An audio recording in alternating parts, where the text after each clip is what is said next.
It seems like people who call themselves game journalists are always more focused on how they can attack a game and the people playing it instead of how good something looks or how amazing it could be. And I definitely think that companies and their games deserve to be criticized when they're caught doing something scummy, but something like a company not wanting to make a social commentary in their new game shouldn't be the reason why they're being attacked. Yet journalists think it is a perfect opportunity to do so because Battlefield 2042 is currently being raked across the coals by journalists simply because a dev says the climate apocalypse in the game is for gameplay reasons and not a social commentary. This is good. Developers need to learn to stop trying to make everything about social commentary. Just make a good multiplayer game with a decent story, amazing mechanics, and if people don't like what you're doing, oh well. So we're going to start off with this IGN article and then move into some tweets. It says it's for gameplay reasons across the board. So Battlefield 2042's setting is, in a word, fraught. The world is in the middle of a cascading climate cataclysm. Entire countries have been destabilized by the chaos, leading to an unprecedented refugee crisis. Some of those refugees find themselves conscripted by either Russia or the US in a new world war, where they slaughter each other in a number of conspicuously dystopian environments. As I watched the reveal, it became impossible to ignore how many of 2042's themes are borrowing from explicit storylines that we're concurrently living through. The climate displacement era is already upon us, tensions between global sovereignties are growing, and it's no longer difficult to imagine a lower Manhattan where the water comes up to your knees. DICE is presenting a stark, brutal interpretation of the Earth in the very near future, and of course, if we go down to the interview portion, it doesn't look very positive, the way that this journalist is making this game sound. Oh no, these developers don't want to make a social commentary, so maybe we shouldn't buy it.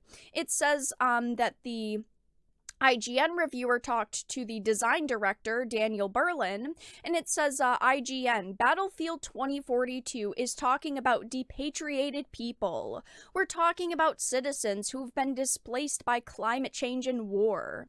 Is there any sort of sensitivity towards those issues for you guys? Is there any social commentary anywhere with what you're trying to do? Or is this purely just a multiplayer game? You'd think that they're asking these questions just to get the answers, not to question the answers, not to criticize or ridicule these developers, but no, that is not what they do, because the design director gave his answer simply, and then of course this journalist decided to twist his words and try to reinterpret them. So the design director said it is definitely purely a multiplayer game for us. The reason we decided to go down this route is so that we could create a narrative with this world that we could create through the eyes of the no-pats, and the setting fits that perfectly. It fits that scale, and it gives us reasons to go all over the world. It's for gameplay reasons across the board. Now, the idea of a climate apocalypse sounds like it could make for some pretty cool scenarios, at least in my opinion. I know a lot of people really liked this reveal trailer. They do think that the game looks really good. But what the journalist said after this in response is absolutely ridiculous. So the journalist writing this article said, I doubt Berlin truly believes his own answers. He coexists on the Earth with the rest of us, and the team at DICE is clearly familiar with the source material they're drawing from. There is nothing that outlandish about the nightmare Battlefield 2042 intends to present in its claim to a work of fiction where resources are scarce and the vulnerable are recruited into a conflict between superpowers isn't political.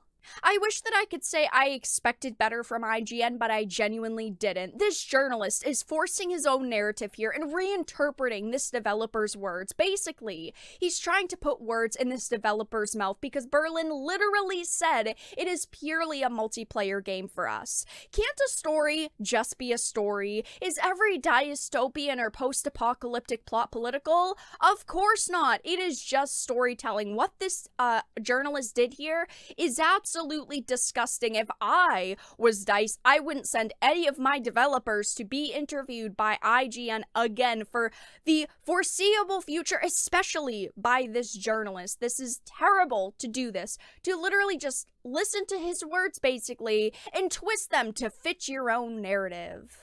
These journalists care more about developers being activists than storytellers, and that's not the point of these games. They're for entertainment, not to make political statements. This journalist just shows what I've always said. People like him want to be political writers and write pieces for a company like Politico, not IGN. Now, the journalist goes on to say, but unfortunately, there is still a fear of admitting the obvious within the AAA gaming strata. We just went through a similar news cycle with Far Cry 6 after Ubisoft had to clarify in what specific ways its game was and wasn't political. I think that yes, having a political commentary in a game that has to do with the game is fine. Having political themes in a game is fine, but when you're taking a game and putting political themes that have to do with what's going on in the real world right now isn't what we want in entertainment. We do not want references to current day politics in games. If we wanted politics, we'd go and watch the news. We do not want NPCs to be running around making statements like Orange Man bad if they say, oh, old sleepy presidents. That isn't what we want because it has nothing to do with the story of the game. People love to twist the words of developers, and that is exactly what this journalist is doing here. They're basically trying to say it's going to turn out to be a Far Cry 6 situation. One day this developer is going to come out and admit his lies and basically admit, oh, well, you know what? Our game really is political. It does reference real things. I mean, come on, IGN. You're allowing garbage like this to be published on your website? And I wanted to head over to a tweet by Alex Hearn. If you do not know who he is, if you look at his bio, it says UK technology editor at The Guardian.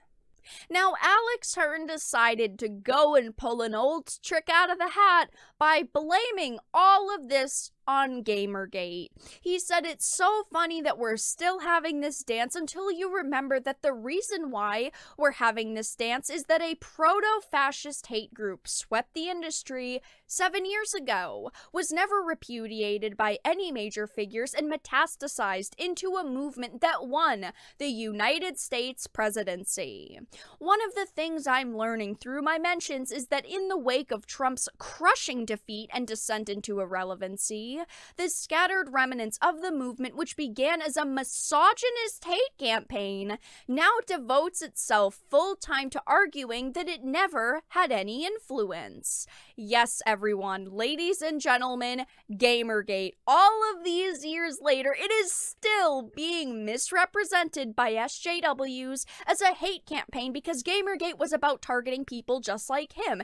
It was about people wanting to call out journalists like him to hold them accountable, making sure they have integrity and that they stick to covering what they're supposed to, which is video games, not politics. Clearly, he is on the Gamergate hype train because he's a journo and he's in the group of people that Gamergate was basically saying was in the wrong. So he's being super defensive about it. He is literally trying to connect Gamergate to Trump getting elected. They have got nothing to do with each other. Gamergate wasn't a political movement.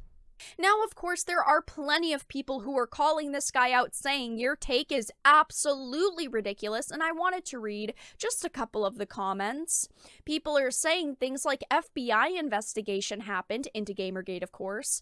Most of the claims of harassment and threats were baseless. Now answer me this, why is there no investigation into the murder of Alec in, the stolen $100,000 involving Zoe Quinn? People are saying things like, it's so funny that people are still trying to misdirect around the original ethics in game journalism because they're afraid they'll be caught by the FTC for getting kickbacks from publishers for favorable reviews and not disclosing as such.